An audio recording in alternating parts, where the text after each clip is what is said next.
शिव गुरु के चरणों मेरा नमन स्वीकार हो स्वीकार हो। आदि शक्ति भवानी मैया पार्वती के चरणों मेरा नमन स्वीकार हो स्वीकार हो। तीन सूत्र देने वाले हरेंद्र भैया नीलम दीदी के चरणों मेरा नमन स्वीकार हो स्वीकार हो। गंगा मैया धरती मैया के चरणों मेरा नमन स्वीकार हो स्वीकार हो।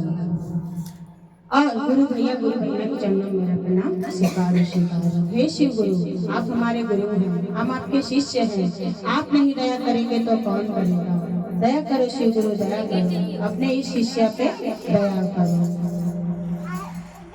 एक लड़की की शादी होती है, वो लड़की नई नवेली रहती है और उसका शादी होता है तो कहा जाता है कि एक आध हफ्ता रहते हैं, चौथियार जब जाता है तो लड़की का विदाई कराकर घर ले आते हैं। शादी तो हो जाती, विदाई कराकर घर ले आते हैं और जब घर ले आते हैं तो उसका गौना बाकी होता है और जब गौना बाकी होता है तो अपना गांव में हल्ला मचता है कि जिसकी शादी हुई रहती है उसके पति को कोढ़ हो जाता है।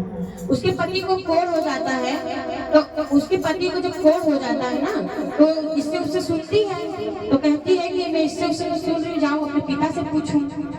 अब वो जाती है अपने पिताजी से पूछने के लिए कि क्या सही में मेरे पति को कोढ़ हुआ है। तो वो अपने पिता से कैसे पूछती है,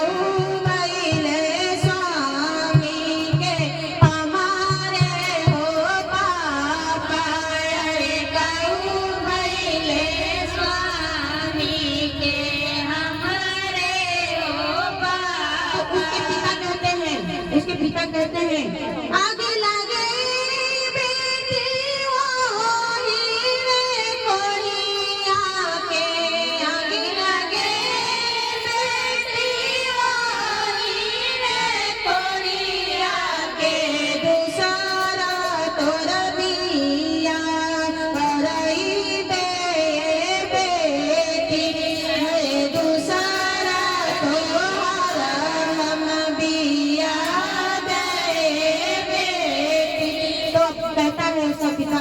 कहते हैं कि दूसरा शादी त्योहार हम कराई, उसको छोड़ दो। तो वो कहती है नहीं पापा नहीं, हम दूसरा दिया नहीं पापा नहीं, हम दूसरा दिया कहीं हमारे मामी के से नुराए पापा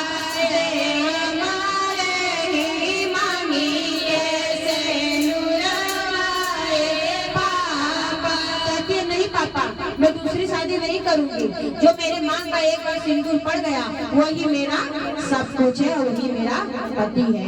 तो अब वो जाती है, अब वो तो ऐसा कह देते हैं तो अपना कहती है तो जाती है अपने माँ से पूछने, मच्छी आई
उसको तो छोड़ देंगे, हम दूसरी शादी तेरी करा देंगे, क्योंकि उसको तो अब वो तो ये पहले से तो कोड़ था नहीं, अब शादी के बाद कोड़ हुआ।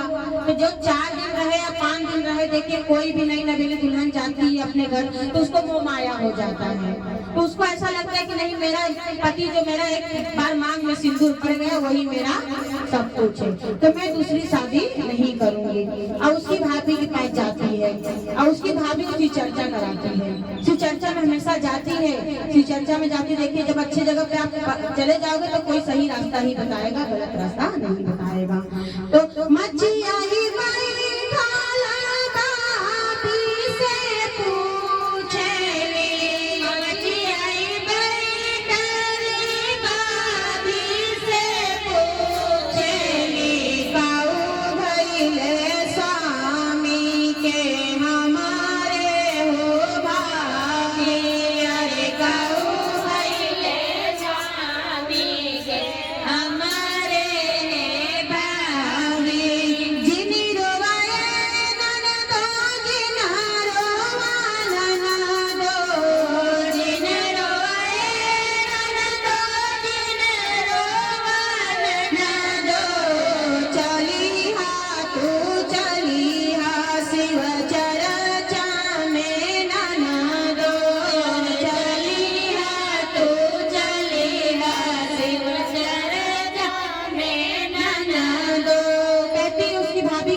चर्चा में जा रही हूँ, तुम भी मेरे साथ चलना। अचर पसारी के दाया तू मनिया, अचर पसारी के दाया तू मनिया, शिव गुरु दया करी है तोरे पे ननदो, शिव गुरु दया करी है वो चर्चा में चलो और आचर पसार के दया मांगना, तुम्हारे पे दया जरूर करेंगे शिव गुरु। शिव गुरु बहुत दानी है, वो सब पे दया करते हैं, तुम्हारे पे भी दया करेंगे। इहे दया खोले आए अपने स्वामी के हो सीसावा, इहे दया खोले आओ स्वामी के सीसावा, अरे इहे दया खोले आए अपने स्वामी जी के सीसावा, इहे दया खोले अपने स्वामी जी के सीसावा, रे दया करी है शिव गुरु स्वामी के ननदो, रे दया करी है शिव गुरु स्वामी के ननदो। कहते हैं कि जो गठरी तुम बांध कर लेकर जाओगी दया, वो दया अपने पति के ऊपर, सर के ऊपर खोल देना और शिव गुरु जी दया करेंगे।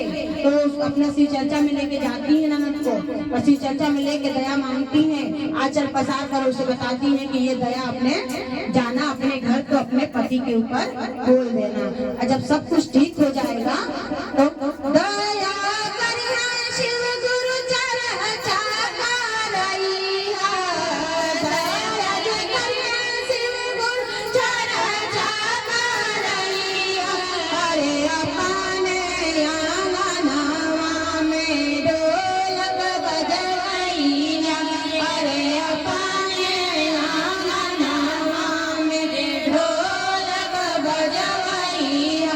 कहती है कि जब ठीक हो जाएंगे तुम्हारे पति, जब महादेव जी दया कर देंगे तो अपने घर पे जाके शिव चर्चा कराना और सबको बताना कि शिव चर्चा में जाने से क्या होता है, महादेव जी कितना दया करते हैं। आज उनके पति ठीक हो जाते हैं, जैसे वो गोना करा कर आती है अपने घर और उसके पति के ऊपर गठरी खोलती है, उसके पति का कोढ़ ठीक हो जाता है, और जब कोढ़ ठीक हो जाता है तो उसकी सास उसको इतना सम्मान देती है, इतना मानती है, कहती है कि तुम्हारे आने से मेरा बेटा ठीक हो गया है। तो जब बताती है वो कि मैं ऐसे ऐसे की, मैं शिव चर्चा में गई तो महादेव जी ने दया किया, तो हम लोग भी शिव चर्चा कराएंगे। तो महादेव जी जैसे उसके पति को कोढ़ से बचाए हैं, उन पे दया किए हैं, वैसे ही सभी पति पे दया करें, सभी शिष्य और गुरु भैया पे दया करें।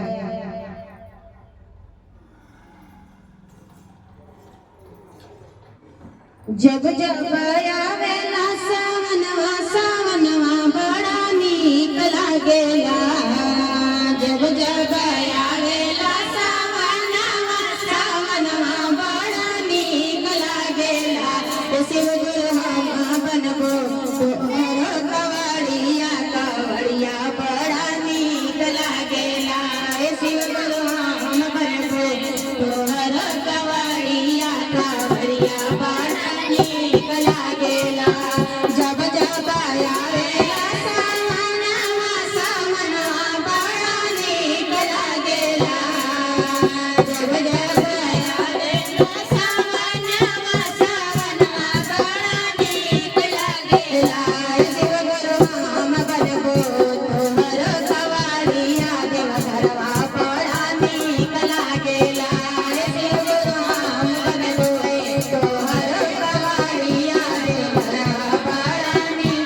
से ढोलवा